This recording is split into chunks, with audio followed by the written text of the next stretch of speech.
আজ প্রায় দুপুর 1:30 নাগাদ আমার থানাতে একটি অভিযোগ আসে যে একটি বাচ্চা, একটি নাবালিকা মেয়ে, ওনার বয়স 10 বছর। ও গতকাল দুপুরবেলা ঠিক 12:30টার সময় কিশোরগঞ্জ স্কুল থেকে ওনার বাড়ির দিকে যাচ্ছিল তার, তখন রাস্তার মধ্যে একটি জায়গার মধ্যে একজন লোক, যার নাম শফিক মিয়া, বাবার নাম আলী আকবর, নদীর পার কিশোরগঞ্জ ওনার বাড়ি, ওই বাচ্চা মেয়েটিকে মোলেস্টেড করে।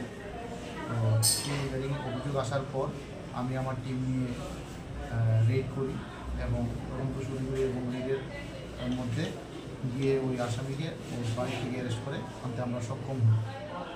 তারপর আমরা এই একটি কেসও রেজিস্টার করি কাকরাবন থানায়, যার মামলা নাম্বার হলো 20/2024 এবং সেকশন হলো 341, 354 IPC এবং 8 অফ পক্সো। আগামীকাল কি কোর্টে তোলা হবে?